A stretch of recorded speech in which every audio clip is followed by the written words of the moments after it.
अस्सलाम वालेकुम। मैं सिटी बिटवर बाबा आला मौजू कलाम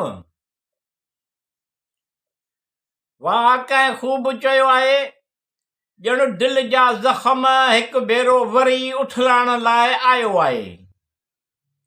अहिड़े अंदाज़ नरम सां मुंहिंजा ॾुख वधाइण लाइ आयो आहे।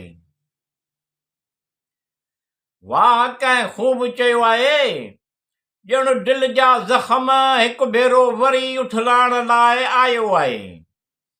अहिड़े अंदाज़ नरम सां मुंहिंजा ॾुख वधाइण लाइ आयो आहे। न सम्झे मोहबत उनखे सम्झाइबो कोन, न सम्झे मोहबत उनखे सम्झाइबो कोन। हिकु अहसास आहे लफ़्ज़नि सां वरी जताइण लाइ आयो आहे। वाह कंहिं ख़ूब चयो आहे ॼण दिलि जा ज़ख़्म हिकु भेरो वरी उथलाइण लाइ आयो आहे। अहिड़े अंदाज़ नरम सां मुंहिंजा ॾुख वधाइण लाइ आयो आहे।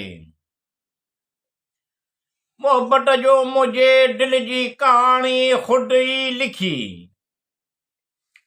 मोहबत जो मुंहिंजे दिलि जी कहाणी ख़ुदि ई लिखी, ख़ुदि ई अंजाम इनाम वठाइण लाइ आयो आहे।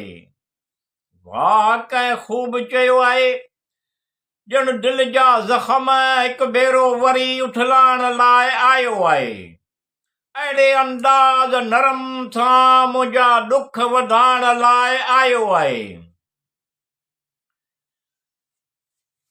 मुंहिंजे दिलि जो दर्द मुंहिंजे लफ़्ज़नि जी सचाई, मुंहिंजे दिलि जो दर्द मुंहिंजे लफ़्ज़नि जी सचाई कंहिंखे नज़र कोन थियूं अचनि अहसास कराइण लाइ आयो आहे। वाह कंहिं ख़ूब चयो आहे ॼण दिलि जा ज़ख़्म हिकु भेरो वरी उथलाइण लाइ आयो आहे। अहिड़े अंदाज़ नरम सां मुंहिंजा ॾुख वधाइण लाइ आयो आहे। इंसान जी बेसुकूनी बदहाली उनजे अंदरि ॾुख भरियो रूह ऐं उनजो सब्र। इंसान जी बेसुकूनी बदहाली उनजे अंदरि ॾुख भरियो रूह ऐं उनजो सब्र बिहक बददो आहे जो ख़ुदि ब ख़ुदि लॻी वेंदी आहे महसूस कराइण लाइ आयो आहे। वाह कंहिं ख़ूब चयो आहे ॼण दिलि जा ज़ख़्म हिकु भेरो वरी उथलाइण लाइ आयो आहे। अहिड़े अंदाज़ नरम सां मुंहिंजा ॾुख वधाइण लाइ आयो आहे। प्यार मोहबत चाहत जे जज़्बनि जी ख़्वाहिश तक़रीबन हर इंसान में हूंदी आहे।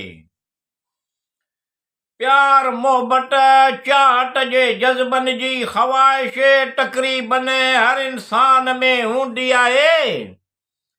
त काश हिकु हसीन ख़ूबसूरत महबूब असांजे ज़िंदगीअ में बि हुजे ॿुधाइण लाइ आयो आहे।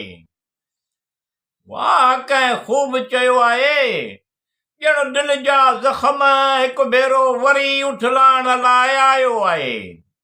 अहिड़े अंदाज़ नरम सां मुंहिंजा ॾुख वधाइण लाइ आयो आहे।